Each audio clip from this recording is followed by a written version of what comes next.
My name is Troy Christensen, and my thesis is titled Future Extreme Heat Impacts on Emergency Managers.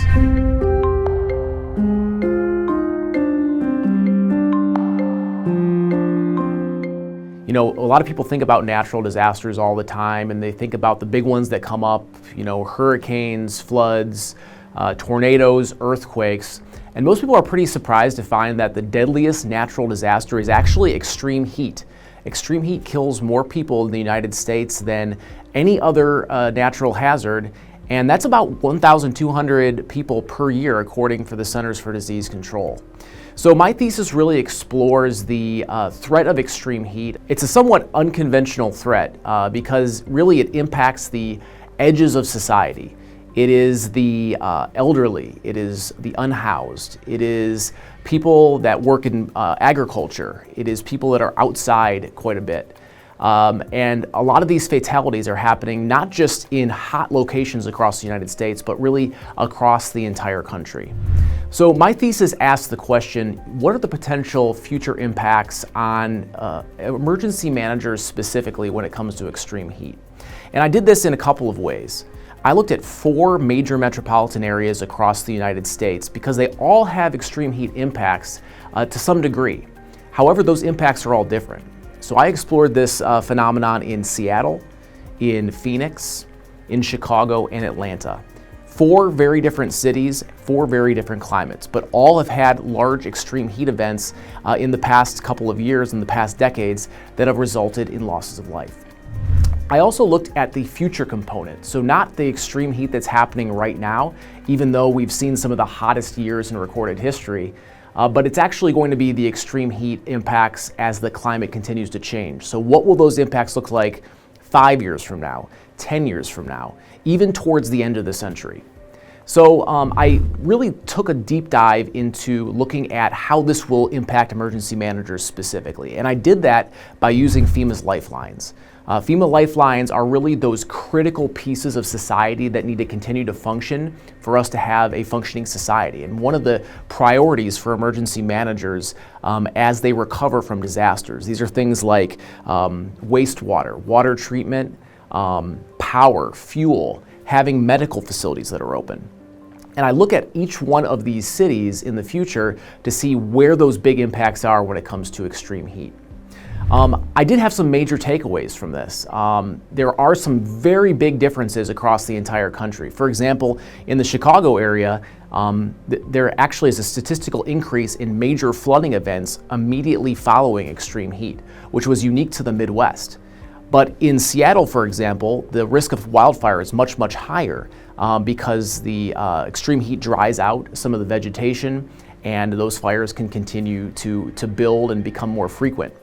But there are some commonalities across all of these different cities as well. So I had a couple of key takeaways based on these commonalities that really came out at the end of my thesis. The first one is preparing for cascading events is incredibly important. Extreme heat is a disaster in and of itself, but when you have a power outage or a water outage, these relatively small level disasters can balloon very quickly and cause a much larger loss of life. We saw this especially in hot climates. For example, in Phoenix, if there were to be a major power outage, this would be one of the major concerns. We also really saw the need to create heat-specific plans. A lot of planning within the emergency management community is considered all hazard planning. But these heat-specific plans are also important because quite a few municipalities don't have them, and they don't have a plan in place for some of these agencies to talk to one another after that heat event happens. Really, the big focus, at least in the short term, is on public health. Historically, extreme heat has been a public health challenge, but really in the future it expands. It's not just a public health challenge, but it's a challenge to transportation. As railways, some of the rail ties could warp. It is a challenge to water as water scarcity becomes a bigger problem in parts of the country. So really it's the focus on all of emergency management, not just public health, that we need to consider when we're talking about extreme heat going forward into the future. Really, the need to improve heat awareness was one of the big takeaways as well. Not many people are aware of the hazard of extreme heat. Hundreds of people die every year in large geographic areas because of extreme heat, but there's not a really good awareness. And some of this is because of conflicting data, but in other times, it's just not having those trusted messengers to reach into some of these communities to share the hazard of extreme heat so people can take the appropriate precautions. And finally, I think advocating for more funding for extreme heat. The threat itself is not one of those threats that you can easily capture with a picture or on video and see on the news. It's not like a hurricane or a major flood. It is 110 degrees when nobody has water or shade and no ability to cool down. Those are really some of the considerations. So advocating for funding for emergency management and for the community to address extreme heat concerns when there are all these other hazards out there is certainly one of the key takeaways. And I hope that, as this thesis really rolls out into the wider community, just to increase the conversation.